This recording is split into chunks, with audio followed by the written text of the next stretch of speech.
What is carb cycling? Carbohydrates, sometimes called carbs, are an ongoing hot topic now. Some nutritional experts are starting to associate them with problems such as inflammation, diabetes, and obesity. However, others continue to insist that they are an essential part of our daily diet. So, are all carbohydrates bad for you? And how much carbohydrate should you eat every day? This is where carb cycling can help. Carbohydrates, along with fat and protein, make up the three macronutrients. When your body digests carbohydrates, they're broken down into glucose, your brain and body's preferred form of fuel. When glucose gets into the bloodstream, the pancreas is triggered to produce a hormone called insulin. This transports glucose from the bloodstream into the cell. Here it is turned into energy. Stored in the fat cells are stored as glycogen. When you embark on a carb cycling regime, you can reduce body fat while increasing muscle mass. It's an extremely rigorous diet, so it should only be used in the short term.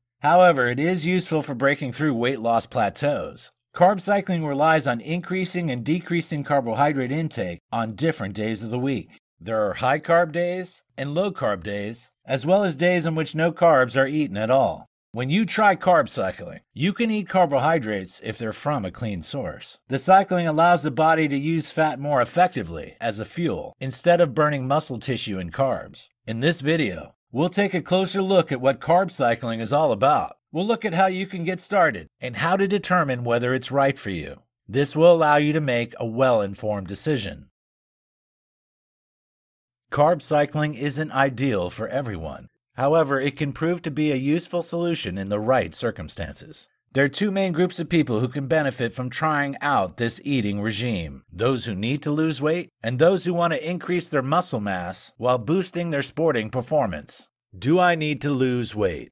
Some experts suggest that carb cycling is especially beneficial for anyone who needs to lose weight. In theory, this way of eating can help you maintain your physical performance. It also provides many of the identical benefits offered by low-carb diets, such as the Atkins regime. These kind of diets can leave dieters feeling lethargic and weak. Therefore, carb cycling offers a clear advantage. Like any other diet, the primary mechanism behind losing weight is to maintain a deficit of calories. You need to eat less food than the body can burn over an extended period. When you adopt carb cycling along with a deficit in calorie intake, you'll almost certainly lose weight. Carbohydrates aren't bad for you. However, the role of carbs is to supply an energy source for your body to burn through when you're active. If you aren't carrying out enough physical activity and are still eating a lot of carbohydrates, problems arise. Your body ends up storing the excess as fat. Carbs are a great choice when you're working out hard in the gym.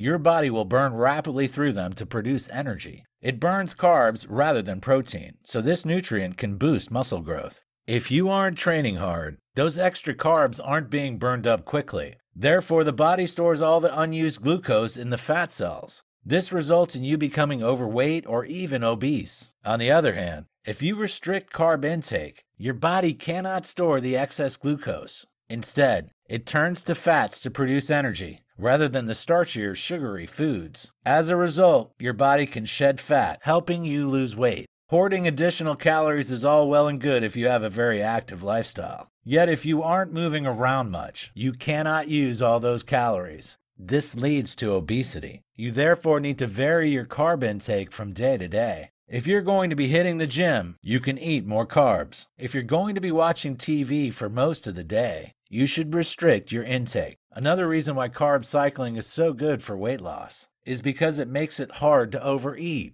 Foods with high carb count are usually more indulgent. We all know how hard it is to resist the urge to eat another cookie or delicious donut. It's a lot harder to binge eat on vegetables and proteins. Very few people will overindulge on chicken or broccoli. Therefore, you'll be consuming fewer calories and helping your waistline. As carb cycling is a flexible way to diet, it can be more appealing to dieters. Knowing that you can indulge in carbs occasionally can be attractive. One of the reasons why so many people fail with other diets is because of their restrictive nature. Knowing you can never eat pasta or bread can be off-putting from the start. This leads to dieters giving up after a short while. Carb cycling's flexibility can encourage these people to adhere to the program. As a result, they'll lose more weight overall and maintain a healthier body weight. There is also a key link between levels of insulin in the blood and carb intake. If there is a high level of insulin in the blood, fat storage becomes more likely. In turn, this hinders effective weight loss. You should take care about changing your carb intake if you're taking insulin for diabetes. Therefore, talking to a doctor is key. Healthy eating must also lie at the heart of any carb cycling plan. It isn't an excuse to restrict eating to excess or overindulge on unhealthy food. Meticulous tracking is required to be successful at carb cycling. This can promote an unhealthy attitude towards eating. Therefore, you need to take care to stay in perspective when adopting this regime. If you find it's negatively affecting your life in this way, you should stop and choose a different eating plan. Am I a bodybuilder? Carb cycling remains a popular strategy for nutrition for athletes and bodybuilders. Those who are physique competitors are especially keen on this way of eating. They depend heavily on no or low carb days in their competition preparation cutting phase. Since glycogen is primarily water, manipulating your carb intake changes the appearance of muscles on stage. Meanwhile, creating a surplus of energy by consuming more carbs promotes better muscle gain.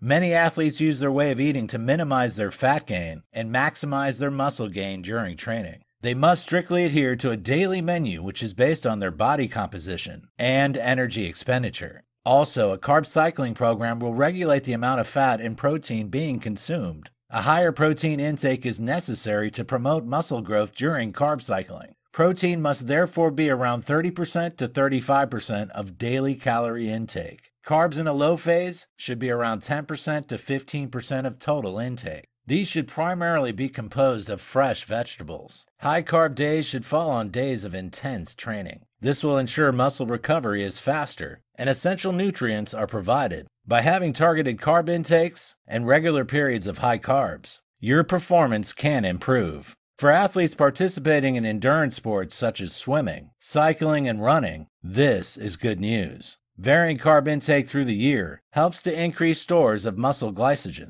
Carb cycling optimizes the carb load, so there's enough fuel to burn when working out intensively. Nevertheless, excess carbs won't be stored as far when you're having a non-workout day. Elite athletes have been eating this way for some time. They believe it helps them to boost their workout performance. At the same time, they can build muscle while maintaining a healthy body weight. Bodybuilders and athletes who carb cycle also have shorter recovery times. Their glycogen replenishment gets a boost, and nutrients are delivered more effectively. As a result, they can enjoy better gains in the gym. Is carb cycling for everyone?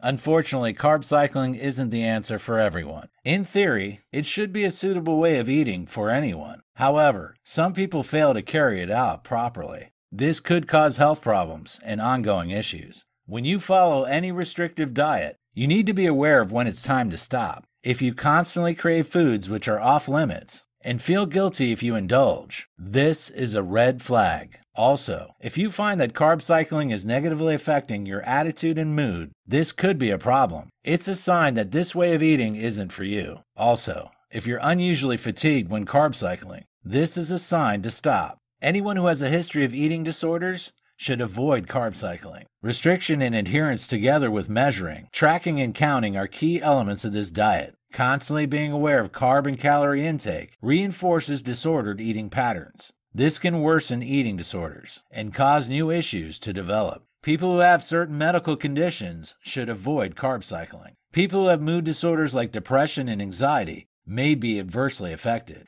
Changing eating patterns can lead to worse mood swings, which worsen mental health problems. People suffering from other medical conditions, like heart disease and metabolic syndrome, should also be wary. This also applies to those suffering from diabetes. Although carb cycling can be good for regulating insulin levels, it can be problematic for those on medication. If you're taking insulin for diabetes already, you must talk to your doctor before trying this diet. Failing to do this could lead to damaging results for your overall health and well-being. Some other people should avoid carb cycling. Women who are pregnant, for example, should avoid any diet of this type. They need to have a steady ongoing supply of carbohydrates that are rich in fiber to remain healthy. For this same reason, breastfeeding mothers should also stay clear of this dietary regime. However, when carb cycling is followed properly, it should be a suitable way of eating for everyone. Many dieters find the flexibility of this regime suits their preferences. They can still enjoy carbs occasionally, and this makes them feel less restricted. They also often find that the monotony of a regular diet is reduced.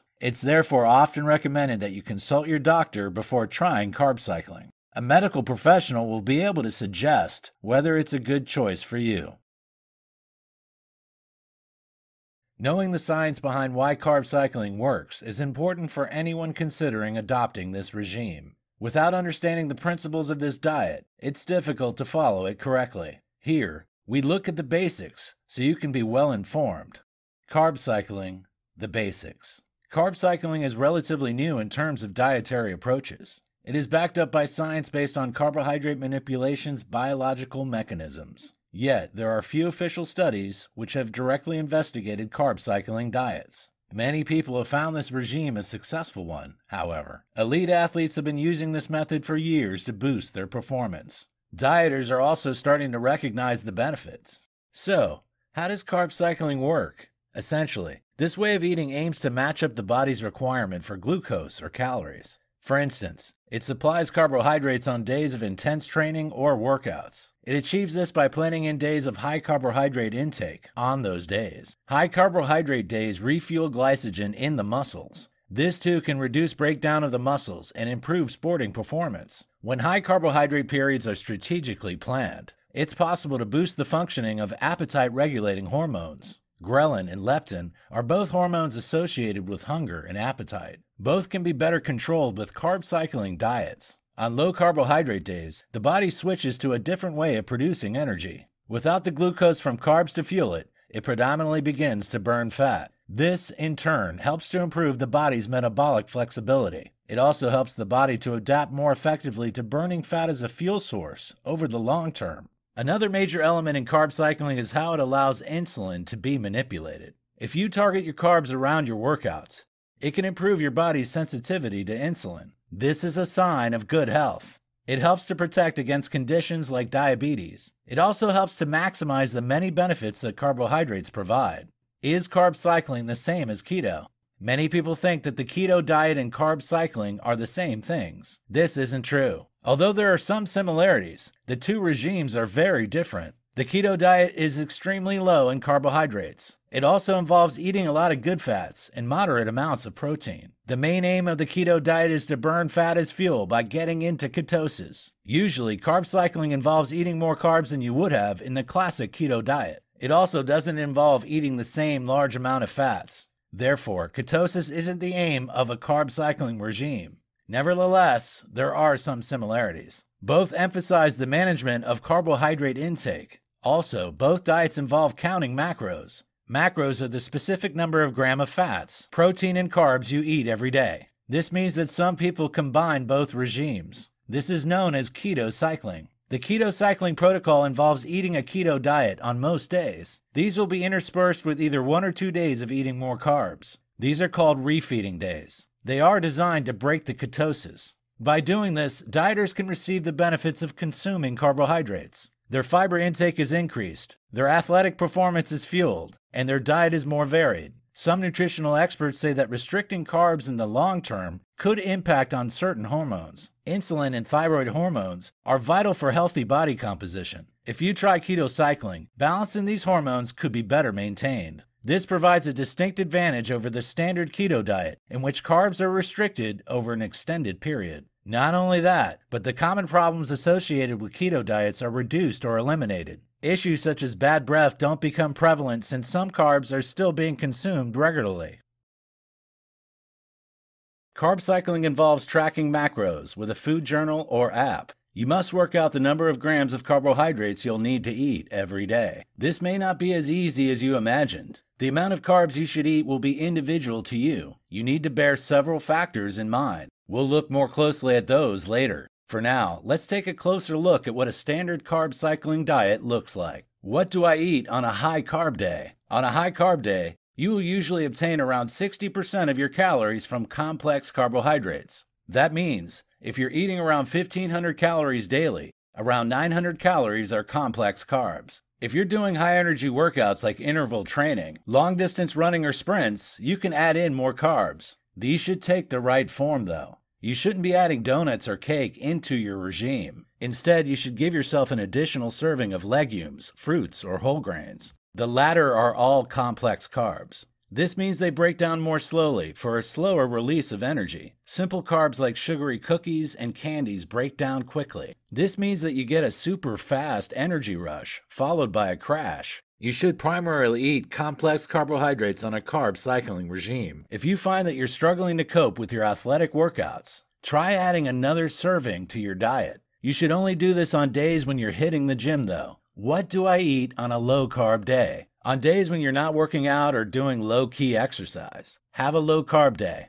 On this kind of day, you should switch a couple of your usual carb servings with vegetables. You should also switch some of those carbs with healthy fats or proteins. Alternatively, you could use a low-carb day as a starting point from which to calculate your high-carb days. Usually, 50 grams of carbs daily is enough to reach ketosis. Therefore, you could begin by consuming 50 grams of carbs on low-carb days. You can then work up from there, maxing out at 200 grams of carbs daily. Avoiding the transactional food mindset is very important, however. Thoughts like 30 minutes more running means I can eat more carbs can be dangerous. It leads to a difficult and disordered relationship with eating and food. Nevertheless, eating more carbs some days with fewer carbs on other days is how the body regulates itself naturally. Therefore, reducing carbs offers benefits that you can take advantage of. What does a week-long carb cycling plan look like? The concept of carb cycling involves eating minimal carbs for 2 days consecutively. This will be followed by a day of eating more carbs.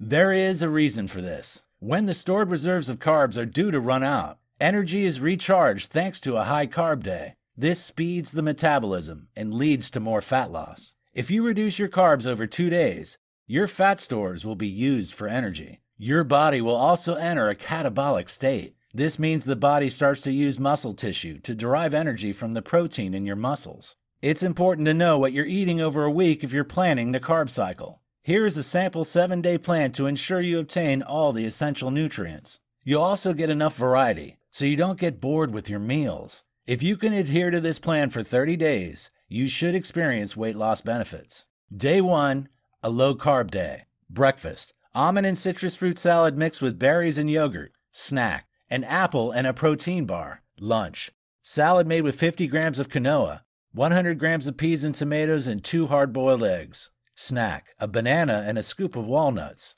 Dinner: a sliced stir-fried chicken breast with sliced carrots, courgettes, and green beans. Served with 70 grams of quinoa. Snack: 2 oatcakes. Calorie total 1,880. Carbs total 226 grams. Protein total 108 grams. Fat total 67 grams.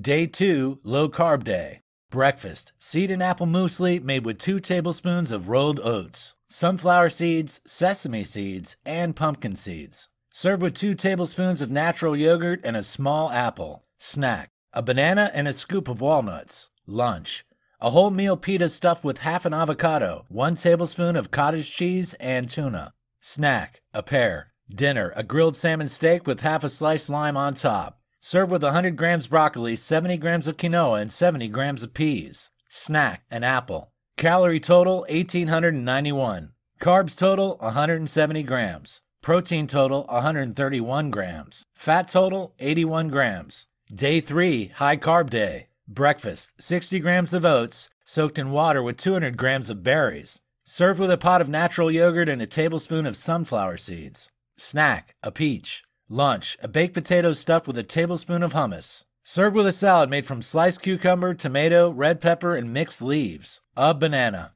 Snack: a protein bar and an apple. Dinner: a grilled cod fillet served with 250 grams of boiled potatoes, 100 grams of carrots and peas. Snack: 3 oatcakes. Calorie total 1,801. Carbs total 323 grams. Protein total 78 grams. Fat total 40 grams. Day 4, low carb day. Breakfast: 3 eggs beaten and 2 tablespoons of natural yogurt. Add a half a red pepper, half a courgette, and half an onion, as well as 1 tablespoon of peas. Cook in a pan. Snack: an apple and a handful of pumpkin seeds. Lunch: a can of salmon mixed with a can of butter beans. Served with a salad of lettuce leaves, tomato, sugar snap peas, and onion. Snack: a nectarine. Dinner: a grilled turkey breast with grilled courgette, carrot, red pepper, and onion. Snack: a banana and 80 grams of grapes. Calorie total 1,812. Carbs total 159 grams. Protein total 143 grams. Fat total, 72 grams.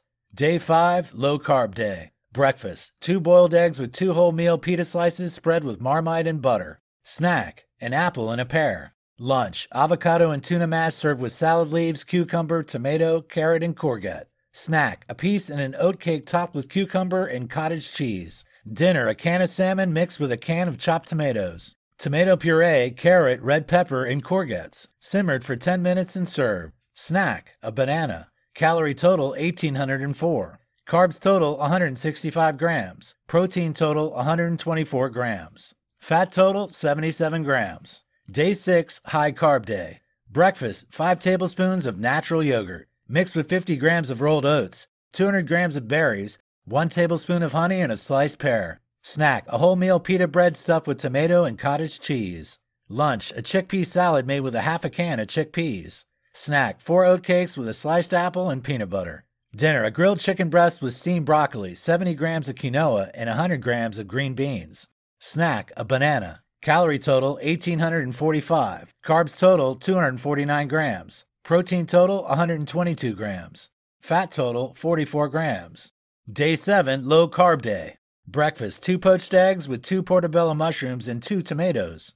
Snack, a pot of natural yogurt, an orange, and a peach. Lunch, a pita stuffed with cottage cheese, avocado, cucumber, tomato, lettuce, and peanut butter. Snack, an apple with a handful of sunflower seeds and pumpkin seeds. Dinner, poached salmon with a courgette, 200 grams tomatoes, and sugar snap peas. Snack, a banana and 2 oat cakes. Calorie total, 1,820. Carbs total, 157 grams. Protein total, 98 grams. Fat total, 94 grams.